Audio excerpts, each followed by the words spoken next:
Welcome to the Model Health Show. This is fitness and nutrition expert Sean Stevenson, and I'm so grateful for you tuning in with me today. We are fully in the midst of summer right now.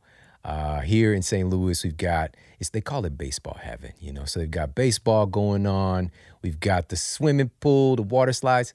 Listen, when I was a kid, we had a pool and there's like a diving board, like the local swimming pool, diving board, swimming pool, kiddie pool, that's it. Today, it's elaborate, all right? They got 17 different kind of water slides.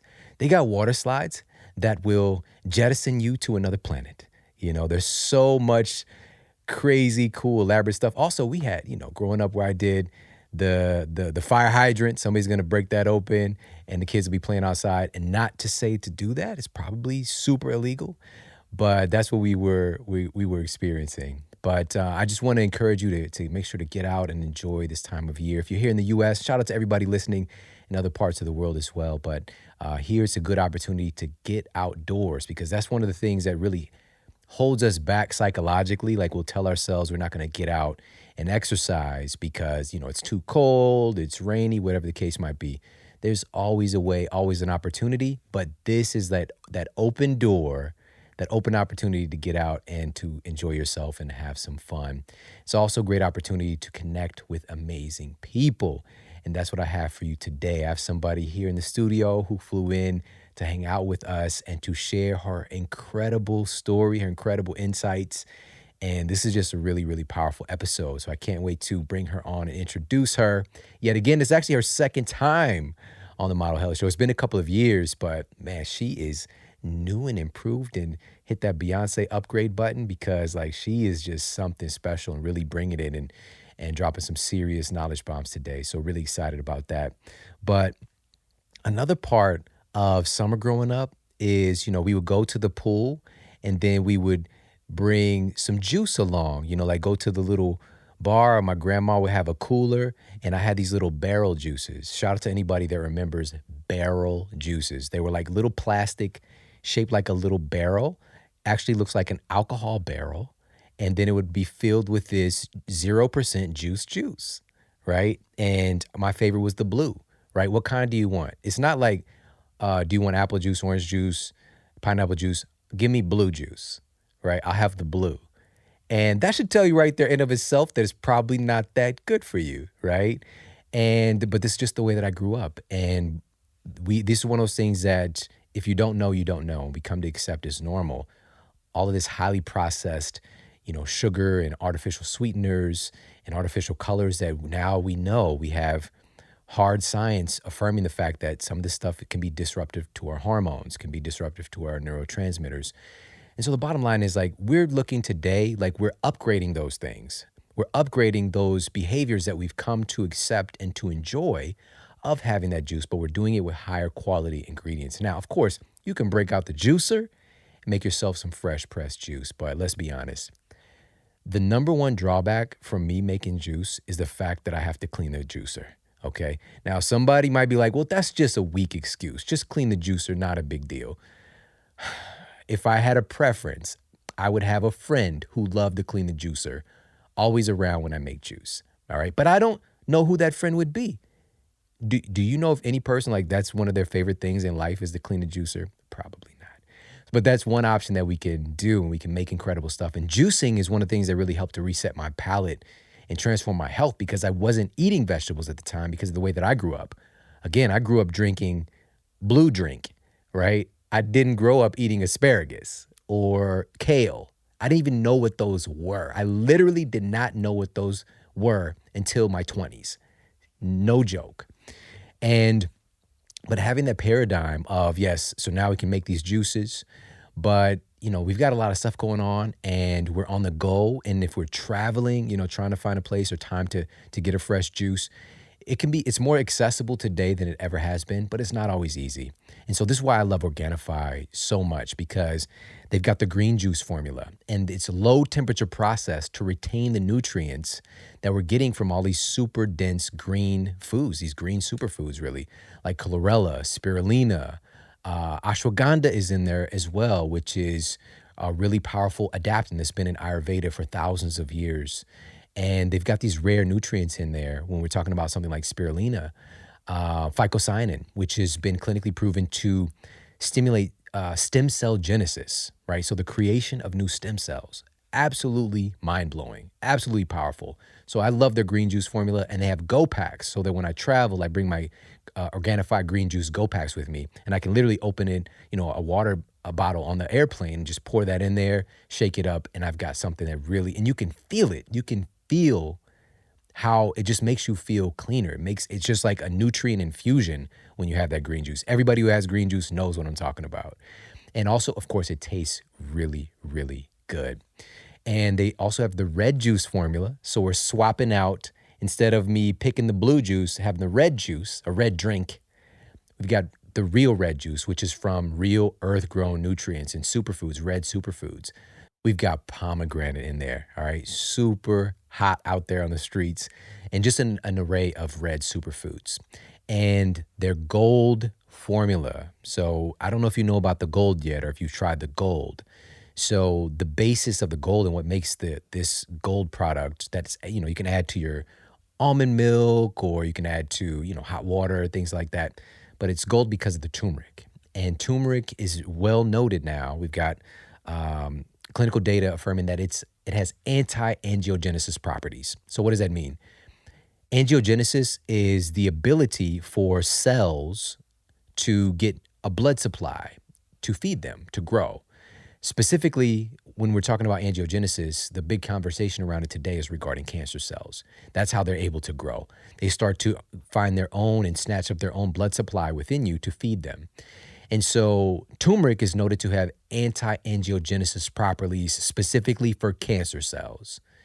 Super powerful, super remarkable. Also very, very powerful anti-inflammatory compound as well. And it just tastes awesome in this gold formula. It's got like coconut milk and like some spices. It's just really, really tasty. So many people that message me about the gold, they like to have it in the evening. It's just become part of their evening ritual to help you to wind down and relax. Because it also has some reishi in there too, which is noted to improve sleep latency, which means you fall asleep faster, improve overall sleep time, and improve deep sleep and REM sleep as well with reishi. So really, really great stuff. Upgrading this whole paradigm of juice. Shout out to Organifi. And you get 20% off everything they carry. Exclusive right here with the Model Health Show. Go to Organifi.com/model. That's ORGANIFI.com/model. Get 20% off the red juice, green juice, the gold, and everything else that they carry. Head over there, check them out. Organifi.com/model. And now let's get to the Apple Podcast Review of the Week. Another 5-star review titled How to Make Disease Disappear by Simon 1HJ.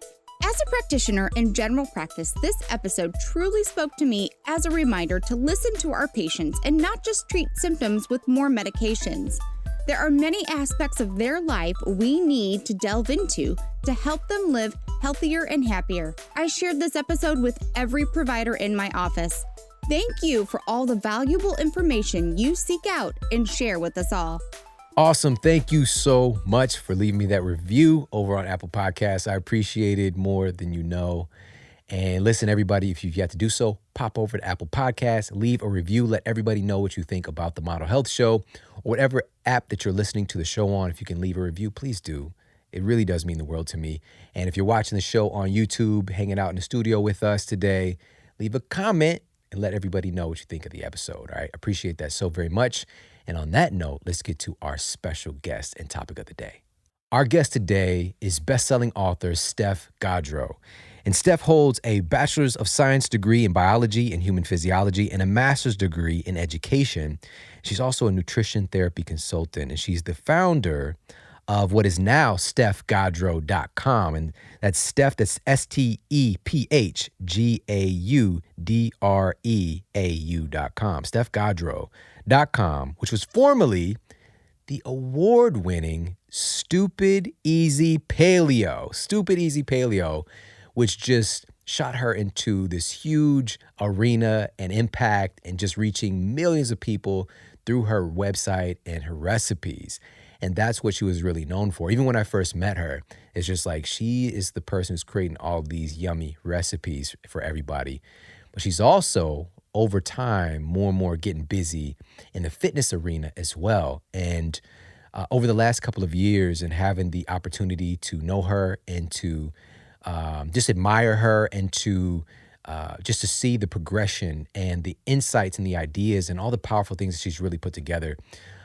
It's all become this compilation of ideas in her brand new book, The Core Four. And it is a powerhouse book, and she is a powerhouse human being. And right now, we're going to dive into a conversation with the incredible Steph Gaudreau. My grandmother loved her folders. Yeah. Yeah. I don't get it.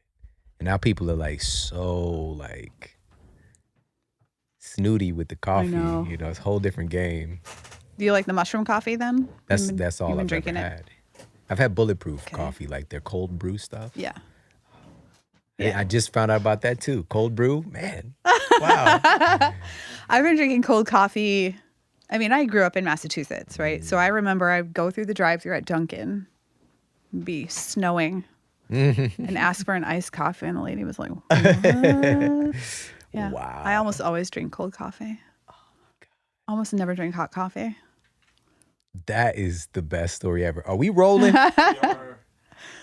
We are really. Oh, good, Yeah. good. That is a good start to Yeah, the show right I know. there. It's hard. It was hard for me to find cold coffee here, though. Mm. I don't know if it's a thing. It's kind of a regional thing. In some places, don't have cold coffee. First of all, they had a drive-through as well. In like that Massachusetts? early. Yeah. Yeah. It used Dunkin' to Donuts. open- Well, I think it's just because my awareness, like I didn't see it. You know how like it becomes just background. Yeah. If you're not eating there at the McDonald's or whatever. But now I'm noticing, like when I go to the gym in the morning, that the Dunkin' line is just around Oh, yeah. the building every morning. We finally have Dunkin' now in California. It's starting to come in.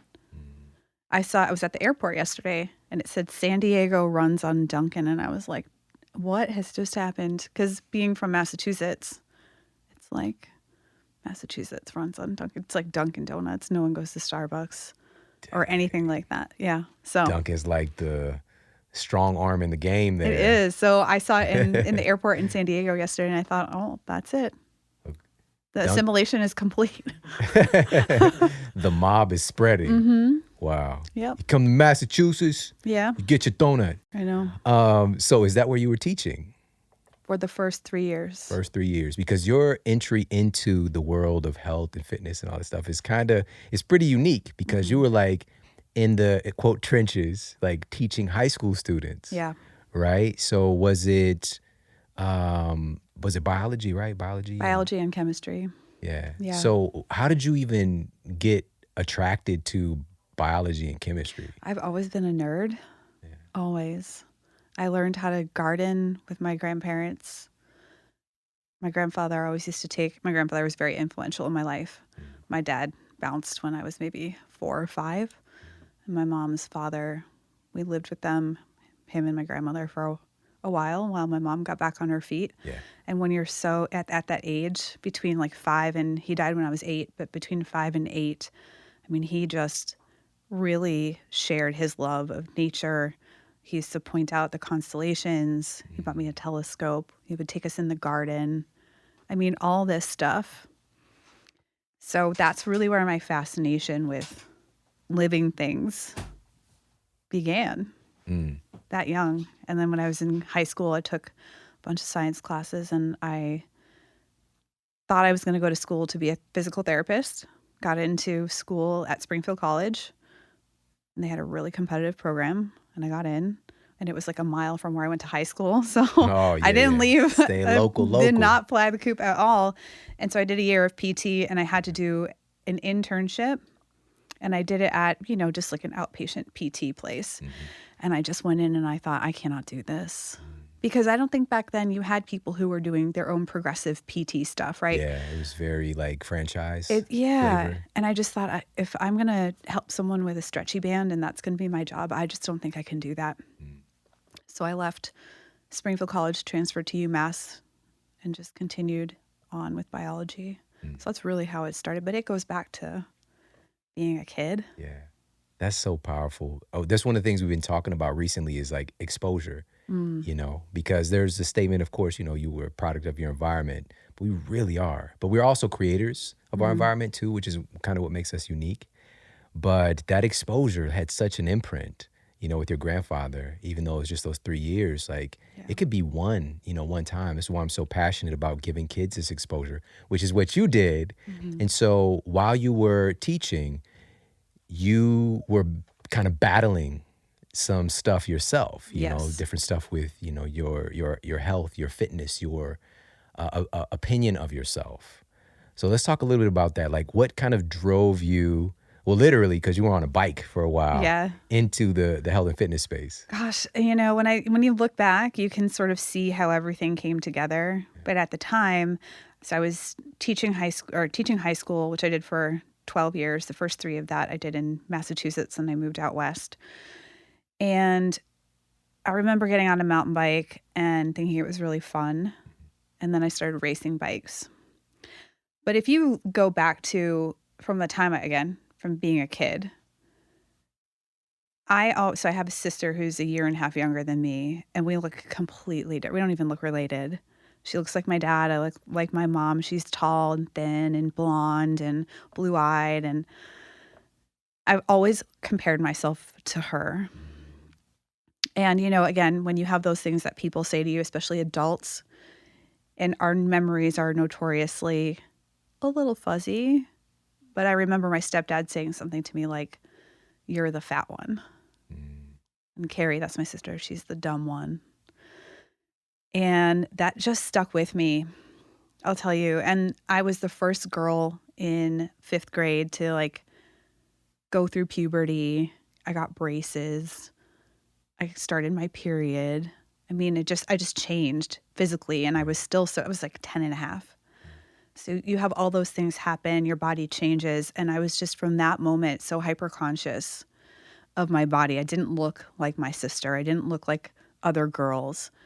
And of course, we're fed all the messaging from media. And at that time, it was magazines. We didn't have social media, but magazines and TV. And you internalize what you should look like.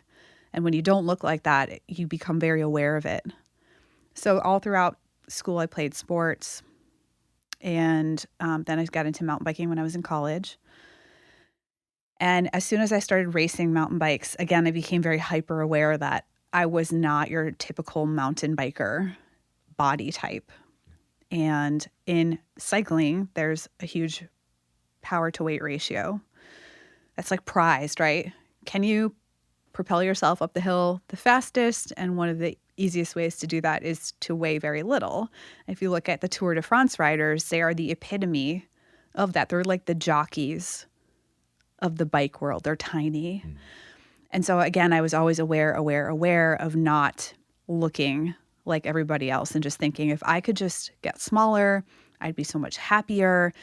I hate my legs. Why are they so big? And just painfully aware of that stuff. And it became such an obsession, always thinking about it, always analyzing, self-analyzing, always getting on the scale every day, pinching the fat on my legs. Is it more? Is it less? Did the scale go up or down? And that would dictate how I felt, right? If scale goes down, okay, you feel happy for maybe a few minutes. And so my story is not unique in a lot of ways, right? I did so many diets. I used exercise to try to control my weight instead of finding the joy in movement. And it was always a chore, or it was something to try to make up for what I ate or earn what I wanted to eat later on. And so you take things that could be very healthy, and at least exercise in our society it's very praised. You see somebody training or exercising and you think, okay, that's awesome, good for you. What you don't always know is the motivation behind it, the mindset that's going into it, what it means to that person. Could they be even overdoing it? Are they exercise?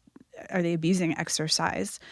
And I think I got to the point for myself where when I was on a bike, I could run away from my problems and not have to deal with what was going on in my life. I could kind of escape. I could numb myself out to that. As long as I was in pain on the bike, right? I was suffering, then I didn't have to address the things in my life, like my self-limiting beliefs, like the fact that my marriage was falling apart.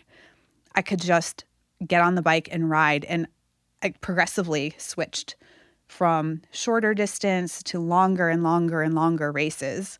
And I was racing 6 hours solo, 12 hours solo, 24 hours on a team.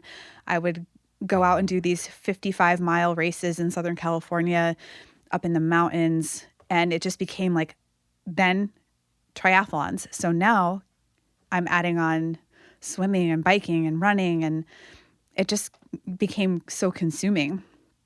But it was a way for me to not have to deal with my life and the things that were painful for me, and a way for me to try to control the way I looked. And so that's, my relationship with food and fitness was very different to how it is now. And I think a lot of the people that I work with, a lot of the women that I work with especially, are realizing that their relationships with food and with fitness are not necessarily healthy when they really look at it, but they don't know any other way. So that's really how this is such a long, convoluted story, but when I was thinking about leaving the classroom, I really changed what I ate. I mean, I was the type of person you'd go to Subway and get a sandwich. You'd get we call them grinders in the Northeast. You get a grinder, and not an app, by the way. This is new. Yeah. Okay. Yeah. So Thank you for clarifying. Yeah, you'd get a grinder, and it would have 1 or 2 slices of avocado on it, really thin, and I would take them off. It's just very, again, that diet mentality. And so I started really eating real whole foods. I wasn't counting my calories for the first time. I used to do Weight Watchers. I wasn't counting points. I wasn't trying to, and I started weaning myself off of weighing my own self, started lifting weights. And so all of these things kind of came together. And when I really decided that I wasn't happy in the classroom, and I had already started my blog and I was sharing some things online, I just thought, well, what else am I going to do with my life? I know nothing else. Teaching was my first career. Yeah.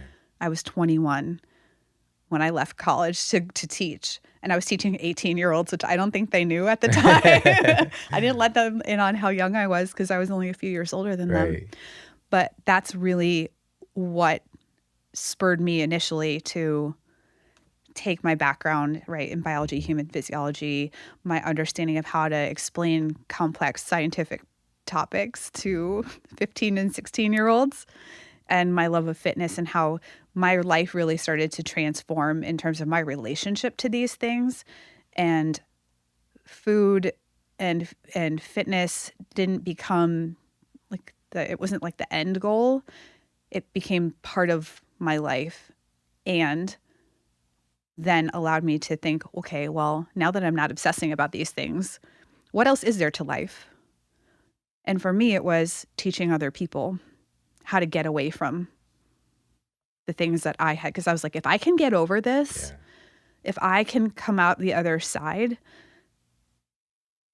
when I was using all of my energy focusing on myself, right? It's how can I help others? And you can't always, if you're not feeling good in your body and you don't have energy, you can't pour from that empty cup. That's that cliche, but it's so true, right? So how do you, but then once you have the energy, once you have that baseline of skill, you know how to feed yourself, you know how you're getting sleep, you're able to feel good for the most part every day. Is that where it ends? Do you just hoard all that knowledge to yourself? Or what do you do with that? How do you help other people? And so that really became the mission. Yeah, and you put it together in such a straightforward and accessible way in this book.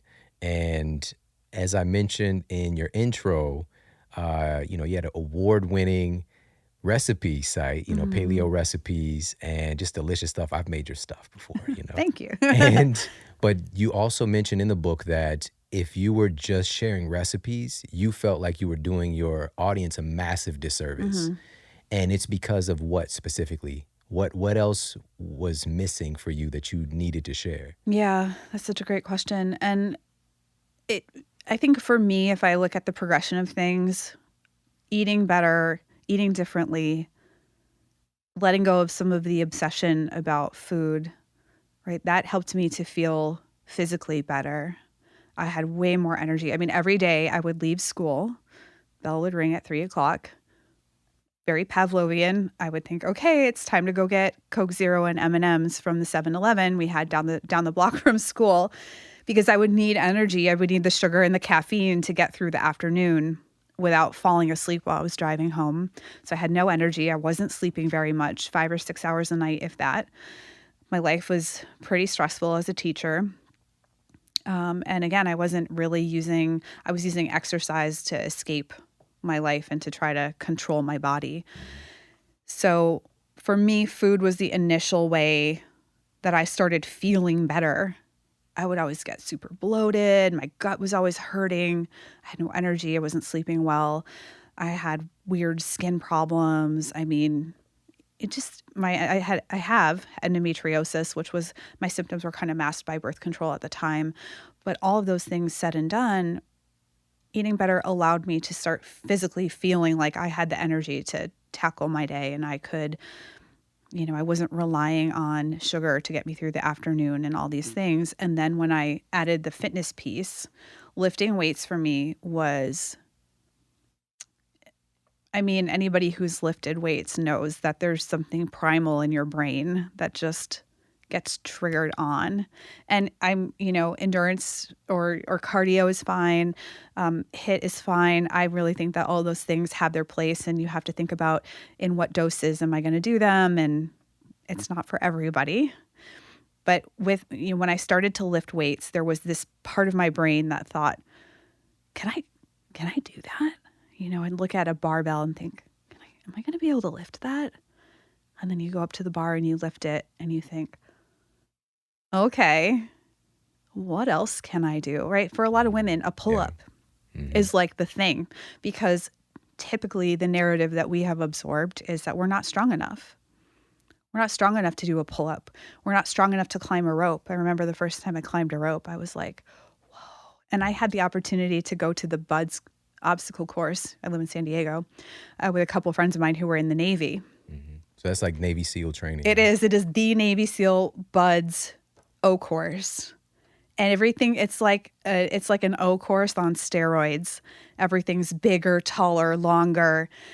And I was probably a couple years into CrossFit at the time, and I did every single obstacle except for one. It took me a long time. I wasn't racing the clock, but I just thought, I couldn't have done this a couple years ago. And that feeling of being able to move my body and having that autonomy, having that agency of being able to move through space and be able to lift myself onto a platform or climb a rope or lift something heavy and move it, that independence, that feeling that comes with that was such a sense of freedom.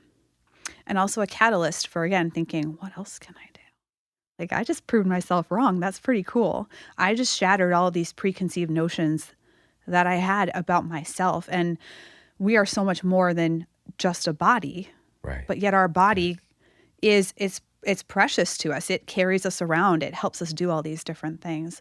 So when I started to be able to move and I felt more confident, then it was time to, and all this stuff happened over the course of a couple of years, but I started to really challenge my own negative self-talk, my own negative thinking. And so through this whole process, and it's very messy and it's not linear and it goes in a million directions, but through this process of starting with food and sleep and self-care and taking care of myself, and then going outside myself, and then starting to challenge these beliefs and perspectives and this mindset, I really thought, if I am not sharing this with people, and my community would say, okay, so I did the food part, but why don't I feel any better? Or my body feels better, but I'm still dealing with XYZ. What else is there? And I really am such a holistic person. I can't look at somebody and just see, their physical being. We are all so multidimensional. We are all so complex. We have these different pieces of who we are. And so I oftentimes look at people that are like, well, I'm eating the perfect diet, but I'm still super unhealthy. Or maybe that perfect diet has triggered me into unhealthy behaviors in other areas. So for me to hoard that experience and not share it, and I don't think that the way I did things is necessarily how it plays out for everybody. Different people have different entry points, different on-ramps to this experience. But for me to only do recipes, I thought was doing people a disservice because there's so much more to the conversation. And so I find, sometimes you feel like, but that's not what I do. I don't do that. And I just felt like I can't help it. I can't not share, even though it's not, is this, was this paleo? Is this in the conversation? Is this relevant? And so over time, it's grown and grown and grown. And now it's almost like we talk about food and fitness and mindset, but as a means to an end, not the ends themselves. Right. And what is that end? Is it achieving our full potential? Is it having a higher purpose? Is it creating community and connection? Is it exploring our gifts and talents? Like what is the thing that we're trying to do, and how can we support that by taking care of ourselves with these different pillars? Yeah. And it makes the process so much more accessible and graceful once you attach it to that, rather than, as you talk about in the book, a lot of us hate ourselves into being healthy. We try to hate ourselves thin in the way that we berate ourselves, and that negative voice that we have about how we're not the person, or how we're not good enough, or how we don't have the body that we're supposed to have. And you also talk about, for many people, they believe that once I have this perfect body that I'm working for, then my life is going to be sunshine and rainbows and bubblegum and iced Dunkin' Donuts coffee, right? But you say that there's a different reality that we're not really looking at. It's not just, once you're still taking you with you. And so we need to talk about those other things behind the scenes. Absolutely. And I remember very clearly when I was in my triathlon days and I wasn't eating nearly enough food, right? So doing lots of cardio, not enough food. I mean, I started to just shrink. That's not what I thought I looked like, though. And I got on the scale one morning and I had a number in mind, and I don't want to say what the number is because I don't want to trigger anybody. I don't think that's helpful for comparison's sake, but I had a number and I was like, when I get to this number, I have made it. It's going to be great. And I got on the scale and I saw the number and I just thought, probably for about a minute or two or three or five, like I just thought, okay, I did it. I've arrived. I have arrived. And I got off the scale and went about my day, and lo and behold, all the things that I hadn't dealt with, right? All of my self-narratives, all of the stuff that was weighing me down was still there. And I just thought, oh no, what now? Right? And I don't want to take this away from people who are trying to improve their health, and weight loss is perhaps one thing that comes out of it. Because oftentimes you have to put in, hopefully if it's going to be sustainable, you have to put in the work with the sustainable changes and the habits that are really going to improve your health. But I think too many people are chasing that number, hoping it's going to provide validation, it's going to provide happiness, it's going to provide a sense of arrival. And I think we have this false promise of arrival, because when we're pursuing whatever goal it is, whether it's the scale, even getting us, getting your 300-pound deadlift or whatever it is, you get to that moment and then you think, well, what's next? Right. So getting that payoff can be nice. You get your little dopamine shot. You're happy for a few minutes, and then you're left with yourself in the same, you're still you. Yeah. So can we stay committed to the process? Can we look at the things that got us there? Can we stay focused on that and enjoy that? Right. And so for a lot of people that I work with and for myself, the scale is not the thing that provides happiness. We think happiness is an outcome Right. of having achieved certain things. And there's really interesting research that shows that happiness is an ingredient. Right. And it's like happiness begets more happiness. But the people who are the most content are the ones that are able to create that for themselves, that they're not sitting around waiting for it. I talk about that with motivation, right? Or confidence. I will wear the bathing suit and I'll feel more confident and I will wear the bathing suit. There's a hack around that too, which is I wear the bathing suit. I realize nothing bad happened to me. I'm still alive. I survived. Therefore, I feel more confident than I did before. And then that creates the cycle. And I think happiness is very similar to that. And I realize that not everybody has the same circumstances and we're all dealing with different things and life is not equal. It is not fair. But if we're waiting for this external validation, then we've missed the whole point, which is if we can create that in ourselves. And even things like gratitude, there's so much research around gratitude and how powerful it is. We can foster that sense without needing to look towards things like everybody always complimenting us and giving us that validation or getting on the scale. And it's nice to say nice things and be kind. Yeah. But I think that's why so many people are let down when they get that scale weight loss, perhaps, and they're still left with the same, maybe their physical, their meat suit has changed, Mhm.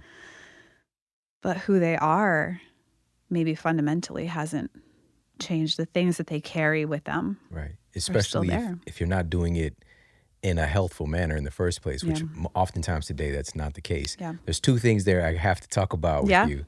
The happiness and the bathing suit part. Yeah. All right, so, and those don't typically go in the same sentence sometimes, but just the statement from Dr. Wayne Dyer that there is no way to happiness. Happiness is the way. Mm-hmm. And it's like one of those secret life hacks because we're always postponing happiness. Like, I'll be happy someday or when this thing happens. But life is so fluid because people don't just apply that to their health, but also, their relationship status, kids, income, whatever the case might be. We keep pushing happiness away. And we find out every time we arrive, it's really, you might have, within a day or sometime, maybe a couple of weeks, you hit a goal, but then it's really going to come back to those fundamentals of like my significance. How am I contributing? How do I feel about myself? Right. I just had my mother-in-law on the show recently, who's like my greatest teacher. Mm-hmm. And she said a statement that I hope people don't miss. Like, she just said, I love myself so much. Mm-hmm. And to hear a grown ass woman say that was so, like, it did something for me. Just hearing that, I was so proud and so happy. And it made me want to love myself more, so that I can be better for her. But so that's one aspect. There is no way to happiness. Happiness is the way.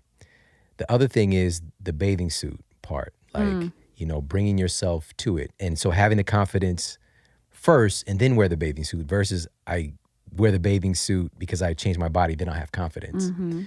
And so you talk about this concept in the book that is so powerful, and specifically how more often it's women who shrink themselves. Like, because we believe that in order for you to be socially compliable and this ideal woman, you need to literally shrink yourself, physically shrink yourself. But you're telling women, no, you need to expand yourself. Yeah. It's one of the hardest things for people to wrap their brains around sometimes because we have been so socially conditioned in that way. As women or individuals who identify as women, we've been so socially conditioned from day one that there is it's the Goldilocks thing. You better be kind of right in the middle and just pleasing enough, right? So if you're too opinionated, you're a bossy bee. If you're not opinionated enough and you're not standing up for yourself, then you're a doormat. If you try too hard with your appearance, then you're conceited and full of yourself. If you don't try hard enough, then you've let yourself go. Don't have too much muscle and look manly, but don't be too skinny either, because then that's not attractive. So you can see why women are constantly walking this tightrope of being too much or being not enough. And one of the easiest things to then try, because of what we see, and things are changing, and things are becoming more inclusive, but the dominant idea and image of what it looks like to be a woman in America is a thin, young, able-bodied white chick who, if you Google healthy woman, what are you going to find? And a lot of women, frankly, don't see themselves represented there in that conversation. So it's not surprising. And I want women to know that this is not a blame game on ourselves, because one of the first things that women feel is bad. They're like, I feel bad. I didn't realize this. And I really love, I'm sure, I don't know if he's the first person to talk about this, but Mark Manson in his book talks about the difference between blame and responsibility. And we might not be to blame for what we're experiencing, but once we're aware, what is our responsibility then to ourselves and to each other is to do different, right? To change if we don't like that. And so I think this idea of taking up space is very significant because, yes, we are talking about physically, that there is not one correct way to look, that everybody has their own, right, genetics, everybody has their own environment, everybody has different aesthetics that they may prefer. So that's part of it. But also taking up space is with your voice, is with your opinions, right, is with how you carry yourself.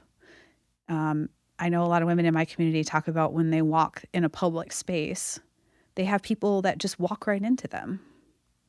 And I've had a few people who say, okay, I tried this experiment where I went walking maybe in an airport and I didn't move. Somebody just was walking and they didn't step out of the way and I didn't move. And how many people walk into them? So we're used to just, diving out of the way, and we're used to having our space taken up. We're used to being talked over. We're used to being drowned out in meetings. We're not having our voices amplified. There certainly are not very many seats at the table sometimes. I recently got an email from a health company, and they're having a conference, and there were something like 13 speakers, and 2 of them were women, and the other 11 were guys. And that's something that I noticed. Are we giving spaces at the table to people who don't look like that don't look like us? Are we giving spaces to people at the table for women? Are we including different voices? Are we including different points of view? And I think that's all taking up space. But it's hard and it's scary. We talk a lot about in my community what happens if you get catcalled when you're walking down the street. And a lot of people say, just say something back. And the first thing that goes through my mind is it safe to do that? These are the things that we think about. So it's not always safe to take up space in whatever way you need to, or you may want to consider your own safety. But in the environments where you can speak up, you can use your voice, you can amplify other voices, are we doing that? And I will be the first one to admit that I haven't always done that. I'm trying to do better, for sure. But taking up space with your body, taking up space with your opinions, your voice, sharing what it is that is your mission without apology. All of those things are, to me, included in that conversation. Yeah, man, that's so powerful. Man, just this idea that you also pointed out about a lot of women thinking, and a lot of times, it's very subconscious, but just wanting other people to feel comfortable with their bodies, right? Yeah. Can you talk a little bit about that? Yeah. So in my community, we have this unofficial kind of hashtag and movement called Wear the Shorts. And it's kind of our version of, wearing a bathing suit. And I don't think that there's a gold standard that says, until and unless you can wear shorts, you have not arrived. Or until and unless you wear a bikini, you have not arrived. It's more about challenging the notion that we are not allowed to be in our bodies as they are now, because it could be offensive to someone else. it could make someone else uncomfortable to look at us. And this is anybody from, new moms to people that are in larger bodies, to people who have just always had that self-conscious, everybody's looking at me, or they had a bad experience and that they've carried that with them. They've had some kind of trauma, whatever it might be. So we have this thing called Wear the Shorts, and it's become its own thing. I did a podcast episode on it, and we talk a lot about it in our community with women of like how something as small as, you know what, it's 92 degrees in St. Louis. Right. It's very humid. I'm going to go do this workout, but I normally will wear long pants. And it's not out of comfort, because I get it. If you're going to go out and run 10 miles, chafing is a real thing. But it's always, I'm going to cover up because I don't want anyone to see me. I'm going to wear a tank top or a long sleeve or a real baggy t-shirt over my sports bra. Because if I take that shirt off, I don't want to have to inconvenience anyone. I don't want them to look at me and then they're going to think something about my body. And the number of women who are now posting that they, for the first time in years, I'm talking 20 years since high school. These are women typically between the ages of 35 and 45. 2 decades or more have not worn shorts or have not, taken off their shirt in public, or they're wearing a sports bra or a bathing suit top or something. Yeah. Is mind-blowing. But it's also very cool because it's that next step. It's that next thing. And more often than not, nothing bad happens. Nobody looks, nobody cares, nobody says anything. And again, it's like, okay, what else am I playing small for? And what can I do? Like, what else can I do? How else can I grow? How else can I expand? How else can I challenge my own way of doing things that I did for so long that does not serve me anymore? Okay, I get to actually sweat. Yay, right? That's that's my body's trying to cool me down, and I can actually evaporate my own sweat now. Amazing, right?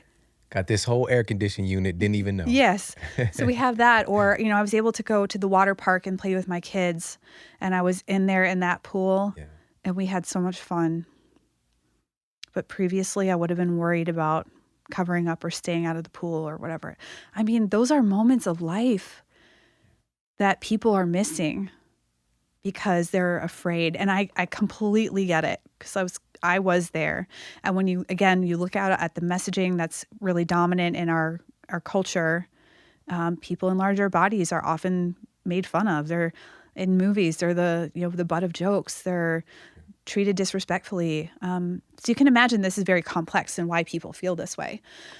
But yeah, it's a really cool time of the year. And I know a lot of people talk about in their own ways having that sense of freedom and what that means and how symbolic it is. But for us, it's about taking that next step to reclaiming our own power, the power that we've always had, but we've just put this really protective shell around ourselves. Yeah. And usually for valid reasons, but maybe those reasons aren't there anymore. And so getting to chip that away. I think it's not just for us doing that as individuals, but also be supportive of that. Like even like you creating this movement, really, wear the shorts, but for us to be supportive of each other. And I know as a man, and I'm not saying that everybody's like me, but I'm very aware of it. Like I know if a woman might have, put something on, she might be a little self-conscious because of just statistics wise. And so me making an effort to just be friendly, like to let her know, like, hey, I see you, like just to encourage people, give a little gratitude and be sociable. Like if you're at a gym and other people are, you can see that they're uncomfortable, try to, help them out and encourage, be kind, be kind and supportive and help people to really come out of that shell, because each one of those steps, it's like, it's a courageous step because of the way the culture structure. So that's just what I think, because when I hear that a woman is uncomfortable about what other people think because of what she's wearing, Mm-hmm. that really like bothers me a lot. Yeah. And I'm just like, you better wear that, Mm-hmm. And like, because either I'm too thin for this, or I'm too thick for this, or whatever the case might be. Like, you got to do what, wear the beautiful thing, Mm-hmm. and love who you are right now, because that attitude is going to move you closer to that next evolution of who you are. And that's what I love about your book, is like, you're not telling people, matter of fact, you're pointing people to love themselves, but not with that necessarily that language, Mm-hmm. but to appreciate who they are right now. But also, you can change too. Yeah. Like, you can have both. It doesn't have to be like, I kill this person that I am now in order to Mm-hmm. be reborn Yeah. as this other person. Yeah. I think so we very purposely, naming this book, and as an author, you may feel this way too, but naming a book is very hard.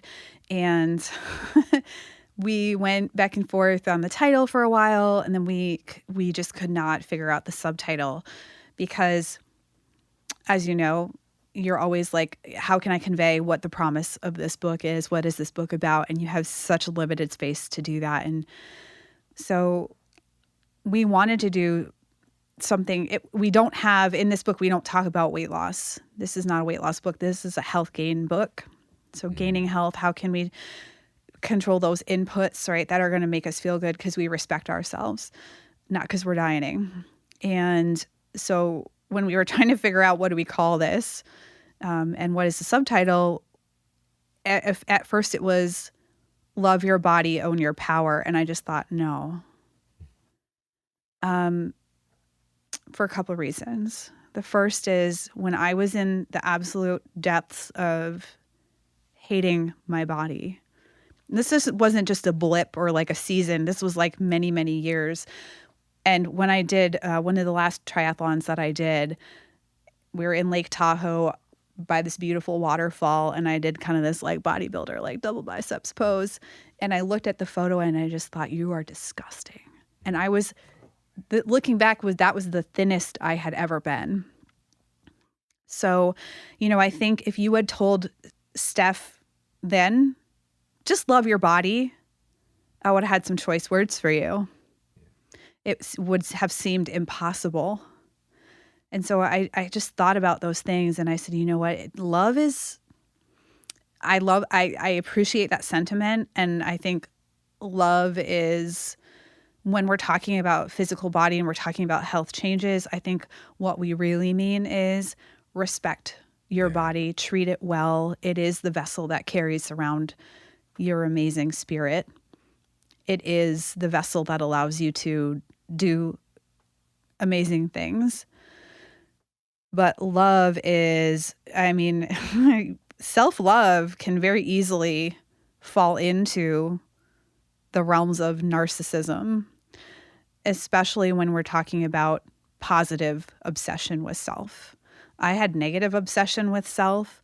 I think if we're only ever obsessing about eating the perfect food or getting the perfect workouts, or am I doing enough?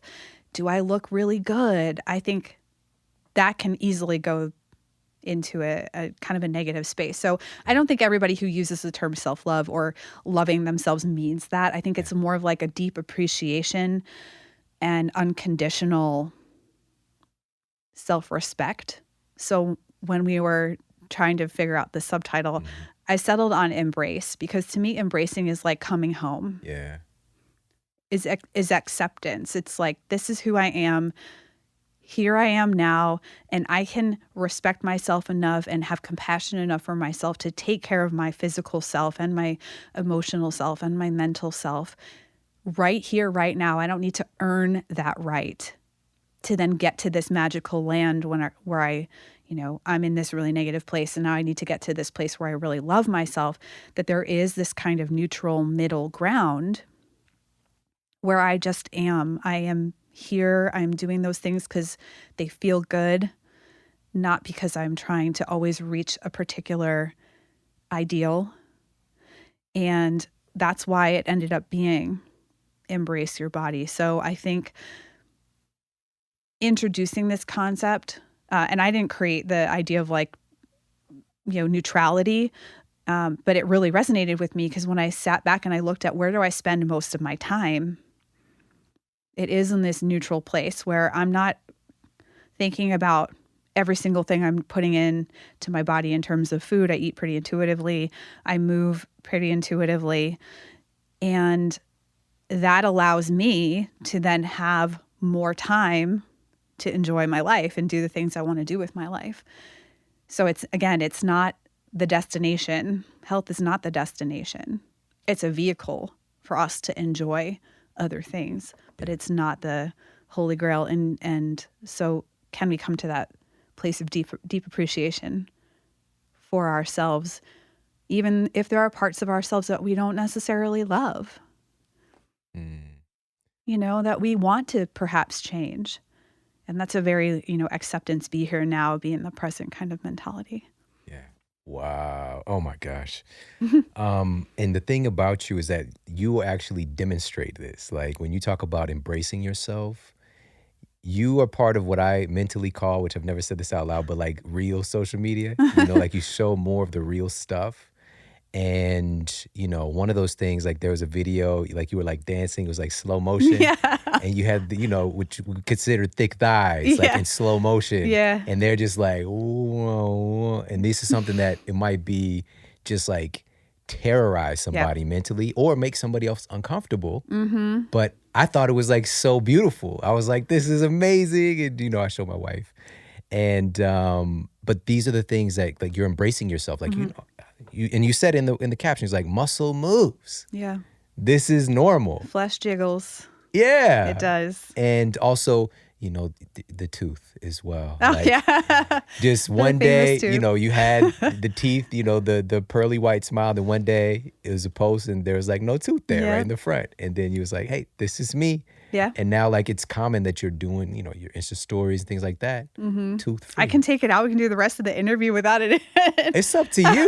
But, even when you came in here, I know the guy's like, is she a fighter? Like, what happened to her? I fought with the concrete when I was about 8. I fell off my bike and broke my tooth. And that's another one where people, male, female, whatever, have messaged me and have said, thank you for making me feel less broken or less, thank you for making me feel normal.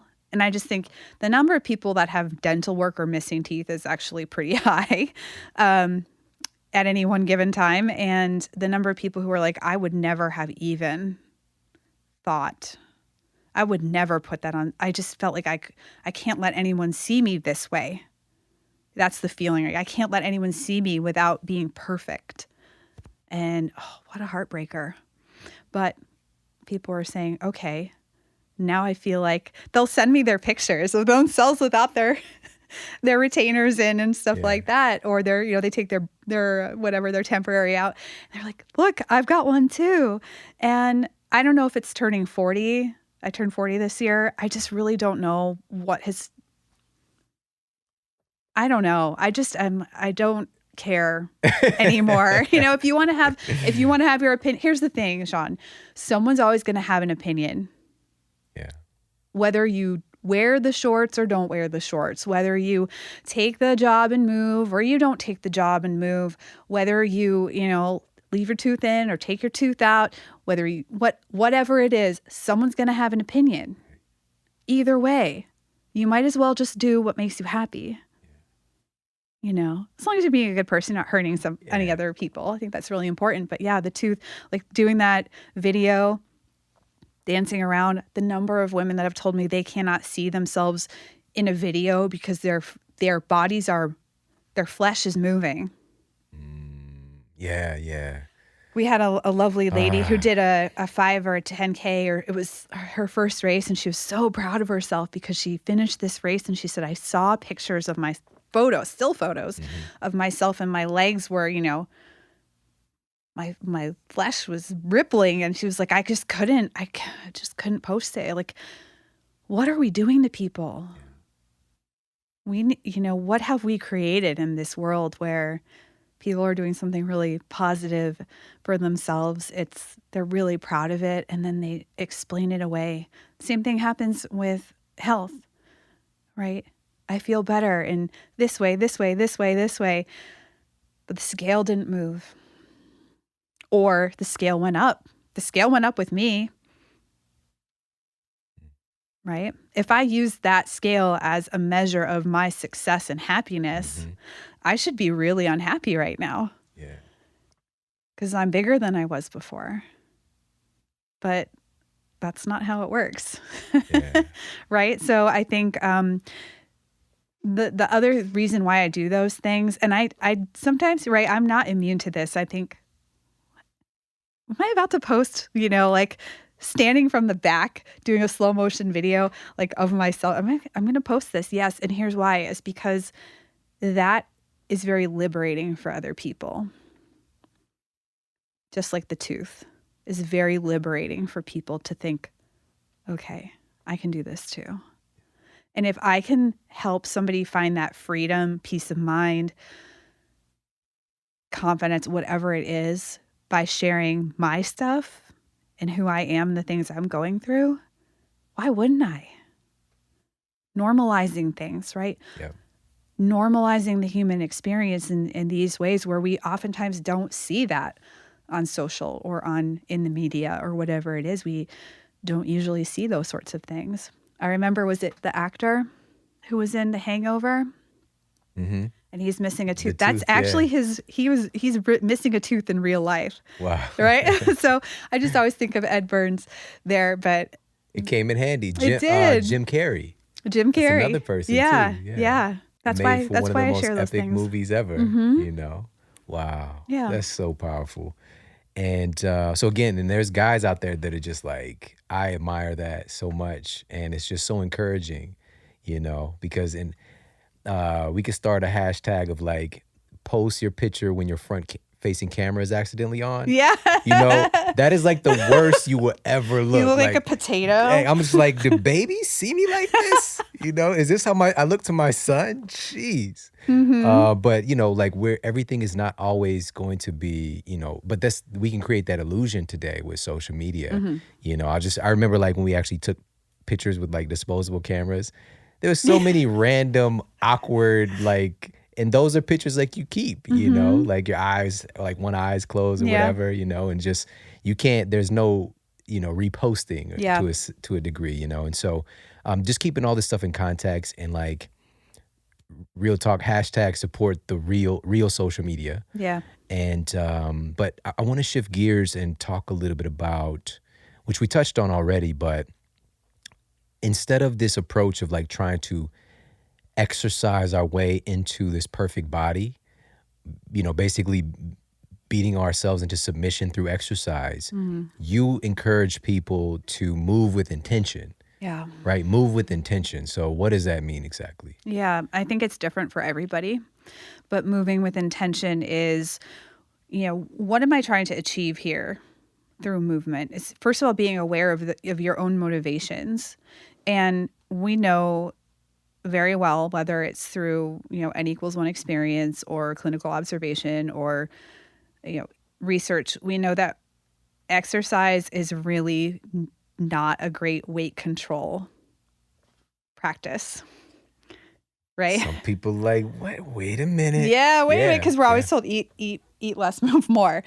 And it's not great. It's not great at controlling weight. And, I guess the opposite phrase would be, abs are made in the kitchen, which I kind of shudder when I hear that phrase, but it captures that, nutrition is important, as is sleep. And I'm, preaching to the choir on that one. But when it comes to body recomposition, if we're just talking straight up weight loss, exercise isn't the best at doing that, because I think people overestimate how many calories they're actually expending when they're doing certain things, right?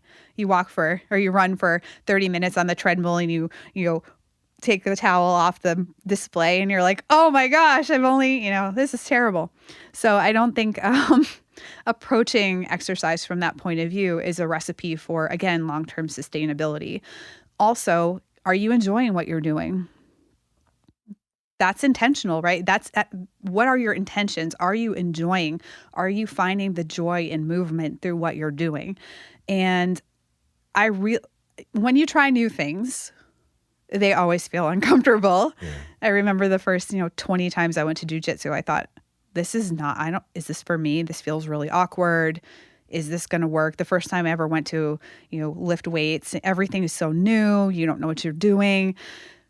You get past that, but are you enjoying how you're moving? Does it fit into your life? We should not be fitting our lives into exercise. We should be fitting exercise into our lives in a way that makes sense for us, is financially making sense for us, time-wise making sense for us. If we're always trading time from family to be in the gym for 3 hours, I don't know, is that worth the trade-off for you? And I always ask that to people. Is it worth what it costs? Mm-hmm. And I don't have that answer. That's only something that an individual can answer. Moving with intention also means, for me anyway, how can I get the most bang for my buck? How can I get the most out of this with the least amount of effort? I kind of want to be lazy. Like how efficient can my workout be? And so that's why strength training is a huge component of the book, is because it's really efficient. Right? We can do 5 sets of 5 squats and start out with a really low weight. And then as we get stronger, we can still do 5 sets of 5 squats. And we're not really spending that much more time, as opposed to some longer endurance sports, right? You have to run longer and longer and longer, or bike further and further and further. So how can I be really efficient with what I do? Again, I don't want to spend all my time in a gym. It's not my goal. And I know a lot of people say that they really love, it's an exercise, fitness, movement is so amazing for stress relief. It's amazing for anxiety, right? For moving emotions through your body. Really, really important, right? Having less pain, feeling less stiff, very important. However, what else outside of the gym do you have as your stress reliever? And that one's really important. So, moving with intention is realizing that you also need to have you need a plan B, because from being in the fitness world, what inevitably happens is you see people who fitness is their only thing. It's their only outlet. They get injured, life changes, they get a new job, they have a baby, and all of a sudden, the one thing that they had, they don't have anymore. And it's like a crisis of identity at that point. So yes, how can we move a lot throughout our day? How can we just move more? How can we stay active? Really important. How can we do some really targeted workouts that we get really great results from, but we're not in the gym all the time? Can we weave in things like HIIT when appropriate, knowing it's not appropriate for everyone? And then how do we take care of our bodies? Like maintenance on a car, what do we do to take care of our physical selves? So those kind of all go into moving with intention. Yeah. It's not one specific recipe, but I really do encourage people to find something that they like doing that can tick those boxes. Because if you don't like it, you're not going to do it, and it's always going to feel like a battle. Yeah. And then also, really low-key things like if the only thing you can do today is walk, that's fine. Yeah.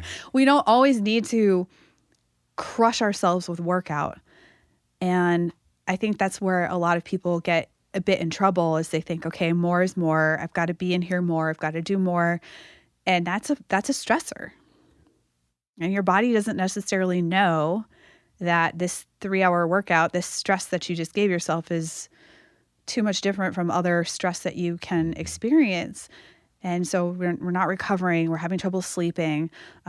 Body composition is getting worse. Outside of the obvious things that are maybe need a little bit of tweaking, but are we doing too much? But that's challenging the eat less, move more paradigm. Right. And all of that goes into this overall stress load that we have, that we're trying to manage. Yeah. But what's so fascinating is you mentioned, and this is the thing, you're a big advocate of this, because it's like what you put into the book is really 80-20 rule. Like, you're giving people these exercises, specific weight training movements that get you 80% of the results, and this is just 20% of the work, like you just mentioned, more bang for your buck. Yeah. And so you structure that into the book, and of course, like you're demonstrating and showing people, walking people through the program, Yeah. which is awesome. But also that portion, and I'm so glad you highlighted this multiple times, of like doing something you enjoy doing. Because I think that is the number one form of exercise, is the exercise that you'll do. Because you Yeah, enjoy imagine it, that, you know? right? Like, it just makes so much sense. Yeah. True story, the other day, it was last week, and I went into the gym because I was gonna lift, and I just, it was my day. It was my day to do, whatever lift. It might have been presses or whatever. And I usually warm up, I play, basketball myself, usually 9 times out of 10, just shooting around, Yeah. and, dribbling and whatever. And then there was a game, it was like full court, and I just felt like I just want to play. And also I want to embarrass some people. So, I was just like, I felt, and so I did, I jumped in the game, and the kid that was guarding me, he was like probably 19 or 20 or whatever. And I like, literally, I was like, because everybody on their team, I was like, I don't want this guy to guard me. And I told him, I was like, you look like you have way too much energy. And man, he didn't score a point.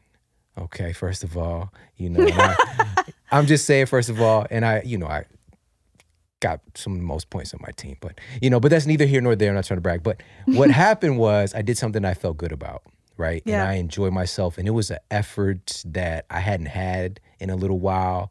My body was stimulated in different ways, and of course, even like this stuff is good for your brain when you get out of the monotony of, even if you're pressing, there's only so many ways you could, press a dumbbell, Yeah. And so I gave myself permission. And it was tough because I literally was like, nah, I'm supposed to do this thing. And I enjoy doing that. But I listened to what my, the circumstance, my body, what I felt called to do in the moment. Yeah. So shout out to doing something you enjoy. Yeah. Intuitive movement is a huge thing. And not we intuitively know how to move, right? It's the same thing with eating, but we've absorbed all these rules about what we should and shouldn't do. And it's like we shouldn't eat after 7 o'clock, and we should only do, back and buys or whatever, bodybuilding splits or, weightlifting. Like there's certain things we get into these habits, or we get into these mindsets of we are supposed to do this stuff. And if we don't, we are lazy. We are bad people. We're not doing the right thing. We're going to lose our gains. Right now, a perfect example for me, I haven't lifted a barbell in probably about 6 weeks, 2 months. I've been doing kettlebell workouts on my front porch. I've got 4 kettlebells at home. That's the only workout equipment I have. My eyebrows are raised. Yeah. I'm just very surprised to hear that, because, you're like, we attribute you to the bar. Yes. Yeah. So for me, with the increased pace of work, the stress of the book, going into a busier season, I was not feeling it. I can't give you a particular reason why. I was just thinking and feeling like I just would love to do some short 15-minute workouts on my porch. Shout out to my friend Pat Flynn. I've been using his kettlebell workouts, and there's just set the timer for 15 minutes. It's so easy. I don't have to think, and I'm done. Because I don't have right now I usually would make my own workouts. Right now, I just don't have the energy to, create my own workout or create my own program. And so, yeah, but if I was really tied to my identity, like I'm the person who lifts the barbell only, then that would be a conflict for me. And it's not, I'm like, you know what? It's always there. I didn't forget.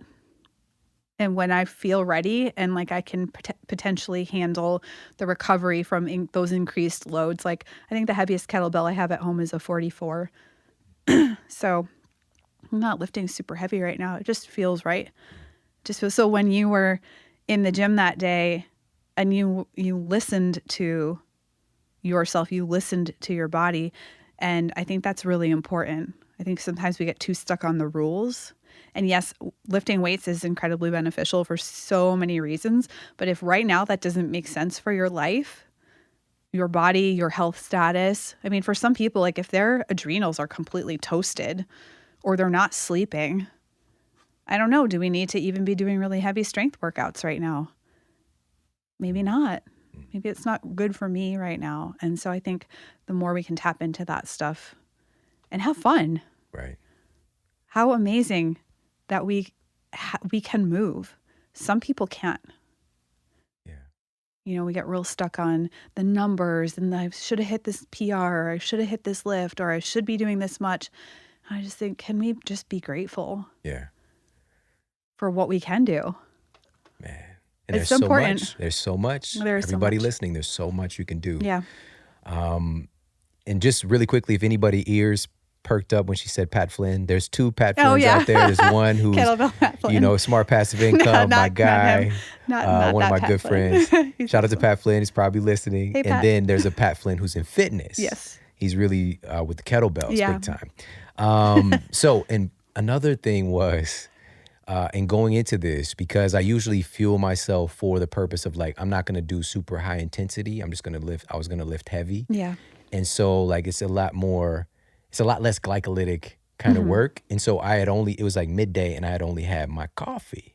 I know we've been joking about the Dunkin's frosted mocha, ice coffee. whatever. Iced coffee. That's all new territory. But I had just had my Four Sigmatic coffee and some MCT oil. And I was like, I don't know if I'm fueled for this Right. as well. And it's just like I gave my body is like, it's, I'm in that state of metabolic flexibility. Yeah. Shout out to Mark Sisson. But I did have the cordyceps coffee. Which coffee do you have? The cordyceps or the lion's mane? Lion's mane. Yeah. Yeah. I like that one. So what's so crazy, I shared this with you too, and I shared it on the show, but I didn't have coffee, my entire life until about 2 years ago. And I just remember my wife was like, because she was having the coffee for about a year.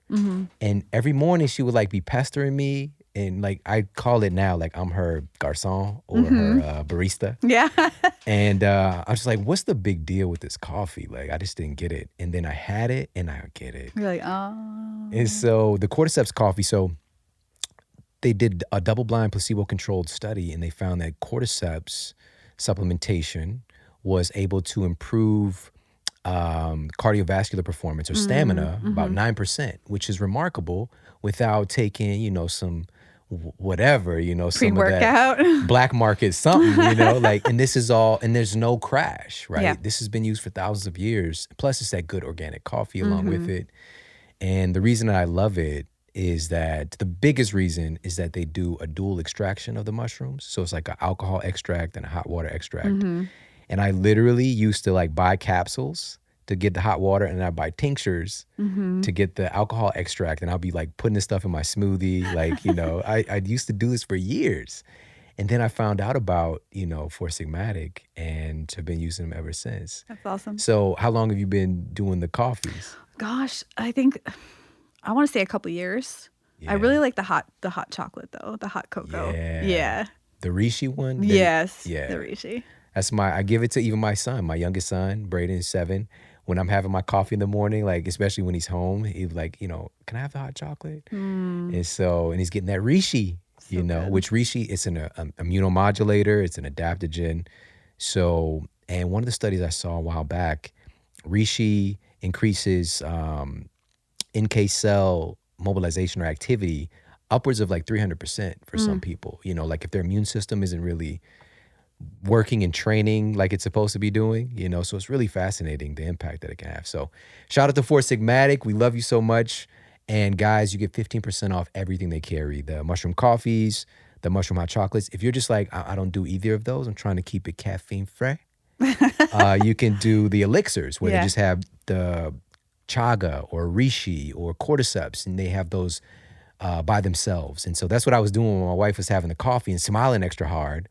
I was just having the elixirs, which I love those anyways, by the way. So head over to foursigmatic.com/model to get that 15% off. That's foursigmatic.com/model. 15% off everything they carry.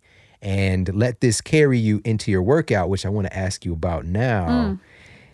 Because I just want to put an end to this whole big and bulky, lifting thing like forever. And of course, it's less and less happening now with people's awareness of it. But so I want you to touch on that. But specifically, I want you to talk about the two different kinds of muscle growth.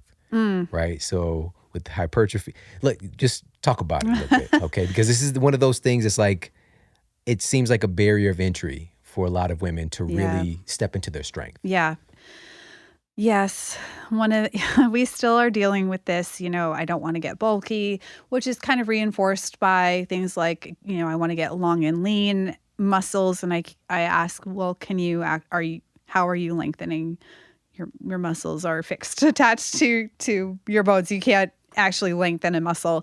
And I think it's having a common language that we're talking about things. But having a science background, I also think it's really important that we talk about things accurately. What do we mean when we say long and lean, or what do we mean when we say toning, or what do we really mean by those things? And the fact of the matter is, if we want to build muscle, we're going to add shape, right? We're going to add density. We're going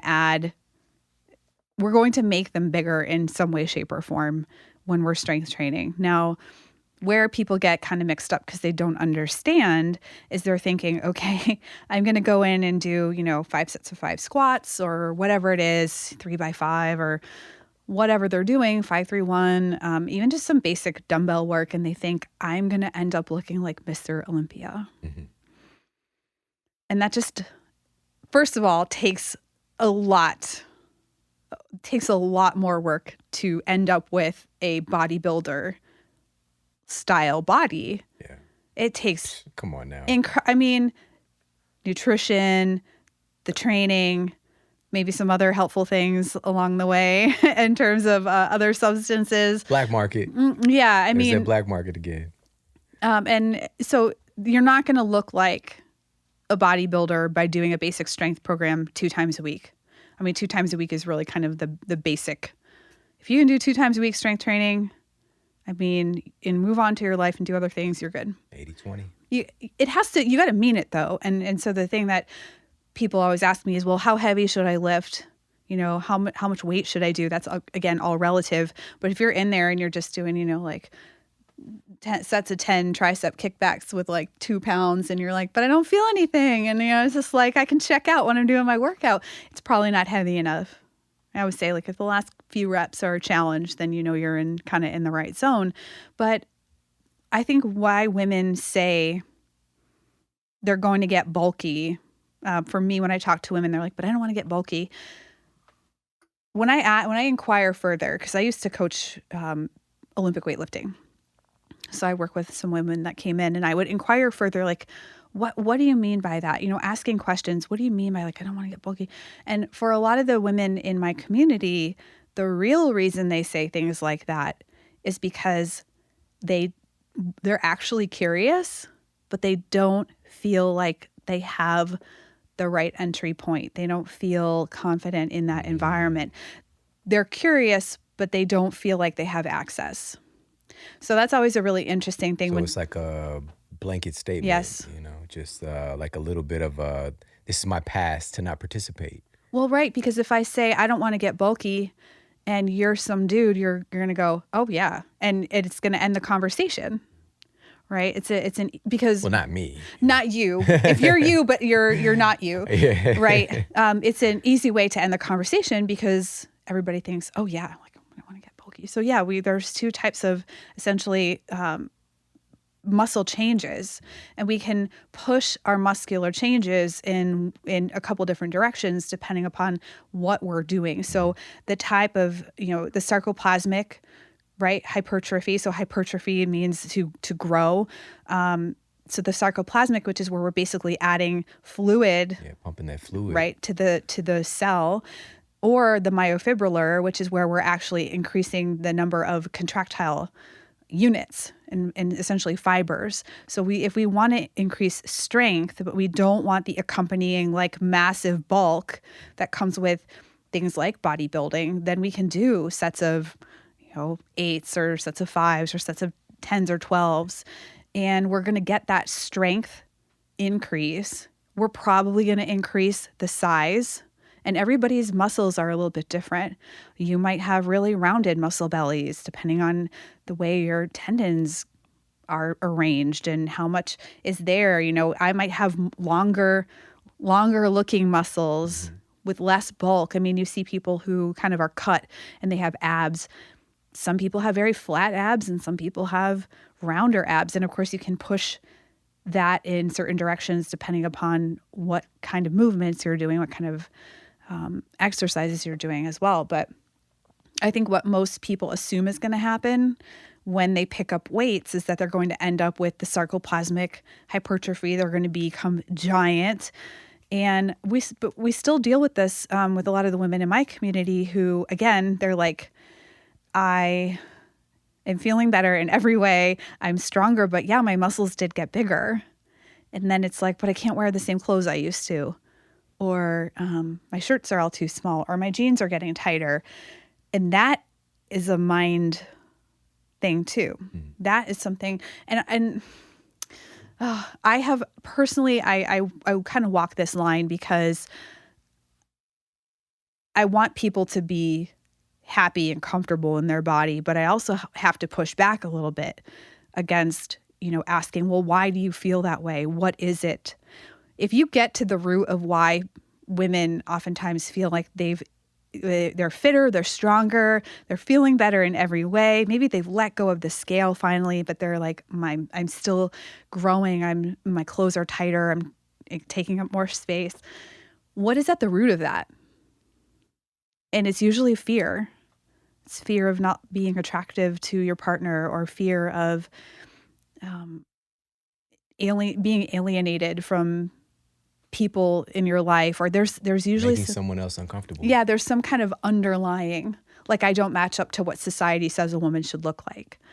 And I think it should be up to every person to pursue what they want.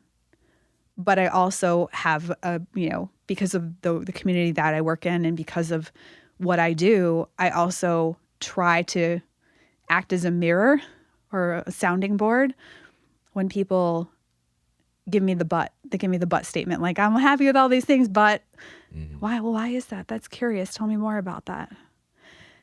And asking them to dig deeper. And sometimes what you get on the surface, what they're not happy about, isn't really what's running real deep for them. Yeah. So yeah, the bulky thing, I wish we could put that to rest. Yeah. For good. Yeah. For good. Yeah. Thank you for sharing that. And even still, when we talk about taking up less space, I mean, actually, muscle takes up less space than fat does. Like if somebody is trying to get a slimmer waist, that's the thing that would, of course, bother me early in my career, of just like, you lost 3 inches off your waist in a few weeks, but you're worried about the scale, right? Just because of our, our conditioning. And so, but my goodness, there's so many things that we just scratched the surface. It's the core 4. There are 4 pillars that you cover in the book. Obviously, the movement, we've covered a little bit, just a little bit of it. And you go like, man, it's just so good with the structure and giving people like those really the 80-20 movements. Yeah. And the nutrition, this is what you were really initially known for, was food and making delicious food as well. And but also you talk about the necessity of recharging your energy. And there's a great section on that. And you talk about what does that mean? What are the different components of that? But before I let you go, the last thing I just want to touch on really quickly, and if there's anything specific that you want to share in regards to folks when they pick up the core 4, but one of them is empowering your mind. Yeah.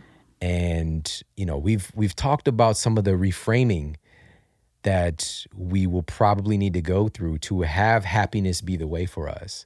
But why was this like something important for you to talk about in the book? Yeah. Well, I think when I think mindset and just exploring our perspectives and our beliefs and how we operate in the world is absolutely critical to finding sustainability in these other areas, to finding the things that are going to last. And I always say, I don't care what you can do for a week.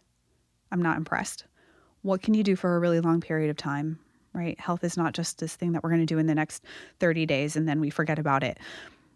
And when I talk to people about this stuff, they realize, and even for myself, I realized that in order to find things that were sustainable, things that I enjoyed doing, but also made a big impact on my health and my life, really the mindset piece is paramount.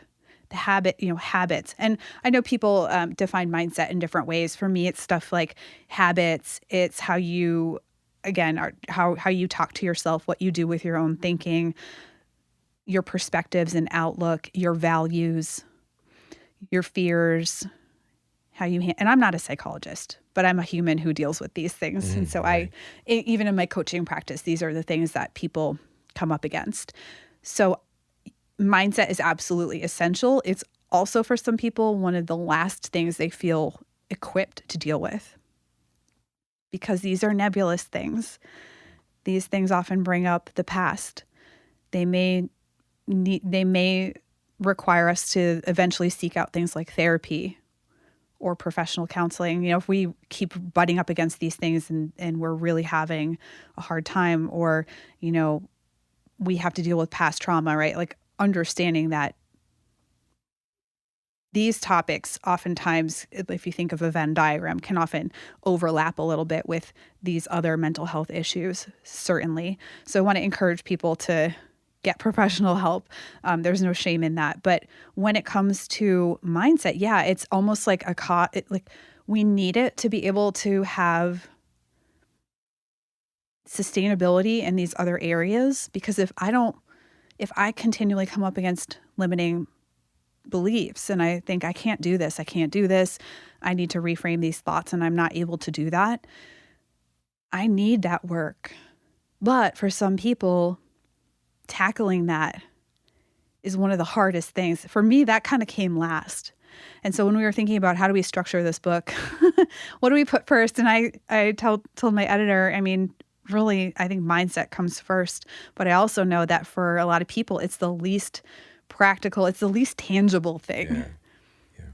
Yeah. You can't touch your values. You can't touch your purpose. It informs what you do. You can cook a meal. And for some people, that is like their really concrete first step. Or you can stop right now and we're going to do some air squats and push-ups or whatever it is. It's very tangible. So in the book, I think that a couple of things I really want people to think about are the values piece. What's important to me right now? And if the last time you thought about what was important to you was 5 years ago or 10 years ago, or when you were in high school or when you were in college and you're not at that age anymore, it's time to reassess. Because when there's this disconnect, it's often because our actions and our values aren't meeting up. There's a gap. What we're putting our time and energy into is actually stuff that's not super important to us. And that takes boundary setting. That takes assessment, self-assessment. Can we do that without intense self-judgment, though, too? Can we do it from an observational point of view? And I think that stuff's tricky. But if we're not reassessing every so often, because life changes, Right. we might be putting time and energy into things that really aren't that important to us. And sometimes it's easier to define what's not important to you in order to really get to the heart of the issue. So I think that's really important in this particular book. And then the other thing is having something outside yourself, some kind of purpose. And I know for some people, they're freaked out by that concept, and it doesn't have to be something global. It doesn't have to be something huge, but what is it outside of yourself that you can connect to, that you can feel aligned to? Because again, we have to break free from this intense focus on self all the time. And it could be something as simple as random acts of kindness. I used to go around and I would take blank note cards and I would write things in them like, "You're an amazing human. I hope you have a wonderful day." I would just write really generic messages, and I would put them in the envelope and put some stickers on it, whatever, and leave them in random places. I don't know, and I wouldn't hide out in the bushes or anything to find out if anybody ever found them, but I would tuck them into places, like I'd go in the grocery store and tuck it in between the cans of whatever, or leave it under somebody's windshield wiper. in the parking lot or whatever. I mean, it just, the things that are so small like that, or giving someone an honest compliment. You know, when you really look at them and you see them, that's a random act of kindness. That costs you absolutely nothing. Can you take the focus off you for even just a little while? Because when things feel hard, it's so easy to get closed off and isolated. So I think that finding something, some purpose, some little thing, maybe it's a big thing. Maybe you do want to have a huge community and change the world. Or maybe you start with just your neighborhood, or you start with your family and friends and you really want to connect with them, or whatever it is. But find something outside of yourself, because the more we can stay connected to that, the less we worry about our own imperfections and the things that we don't have. And we get to carry that gift on to other people. And it's infectious. Yeah, sure is. Yeah. Sure is. That's an incredible just model that you're setting for everybody right there in and of itself. Because one of the things that I've seen, and just being able to talk to you a couple of years ago, and even when I first met you, it was at, that event, Paleo FX. Darren and Danielle. Danielle introduced us. They were like, hey, you guys should know each other. And you just, I don't think you were owning you as much as today. Like, it is infectious. Like, your ownership of the room, even when you came in here with these 3 sketchy looking fellas, you were just like, you just shine, Thank you. And I know, of course, you're still in process. There's always stuff that you're working on, but you really are a reflection of this work. And what you've put into the book is just super inspiring, and also just very tangible as well. Like, we can get access to this. So I want people to get the book like right now. I got an advance copy, thankfully, but people can when this comes out, the day that this interview comes out, people can pre-order it right now. I'm pretty sure they're going to sell out. So get your copy pre-ordered right now. And if you're listening to this a little bit later, make sure that you get a copy of The Core 4. So can you let everybody know where they can pick up the book? Thanks. Yeah. You can find it anywhere online. You can buy books. So that's pretty simple. And then in retail places, I guess, if you like to go to bookstores, I love books. We have a book problem in our house because we've got random piles of books everywhere. But to me, there's nothing better than holding a book in your hands. So yeah, if you want to go to a bookstore, you can usually find it there. And if this is before the 30th, people can pre-order and then get the suite of bonuses that we've created that go along with the book. So that's at core4thebook.com. Just a little morsel of the bonuses, please. Oh my gosh. So we've got the introduction in full, and I've read the introduction, and there's also a text version if people are like, I cannot wait, I want to dig in. And I've had people tell me that when they read the introduction, it either has one of 2 effects or both. It makes them cry in a good way and gives them goosebumps. So I love it. It's really powerful. We also have a 30-day companion journal, a digital journal that goes alongside the book. There's workouts, there's recipes, there's journaling activities. And to me, writing in a book would feel, I want people to be able to go back and use this. So I don't want you to write in the book and then think, oh no, I've ruined my book. So we created the journal to go along with that so people can jot down what they're learning, things that they've experienced. So that comes with it. I've got some audio pep talks, which are like mini podcasts. You can just, if you're ever feeling a little bit down, you just put that in there, and it's like a good friend giving you a pep talk. Oh gosh, so many other things. So yeah. And where's that again? Core4thebook.com. Core 4, the book. Is that the number 4? It is the number 4. Core, number 4, book.com. Yeah. Get the bonuses because you've got a few days before the book comes out. Get the bonuses right now because you'll get access to that. And thank you so much for coming to hang out with me. Thank this has been awesome. I really, really appreciate being here and talking to you again. Yes. Yeah. Oh, and I get to see you more now coming up here soon. I know. But that's for another day. But again, thank you so much. Thank you. Appreciate it. Everybody, thank you so much for tuning into the show today. I hope you got a lot of value out of this. So many nuggets of wisdom. I took some notes myself as well. And right now, I'm challenging by having Steph on the show, it's challenging our thinking. It's challenging our ability to take ownership of our own bodies, to not be concerned about the comfortability of other people based on the way that we look or how our bodies are showing up currently in reality. And she mentioned something in the book and talking about the scale, and it just hit me like how silly it is, because just like it's a measurement of like how gravity is hitting this scale, like how much gravity we're kind of interacting with, and it doesn't take into account your heart. It doesn't take into, except the weight of your heart, but it doesn't take into account the size of your heart and your spirit and your desire and the goodness that you're carrying. It doesn't take into account how you are as a friend or a parent. It doesn't take into account how much you love yourself, and or as Steph would talk about it, you accept and embrace and respect yourself. All of these things really equate to something much bigger than a scale could ever tell us.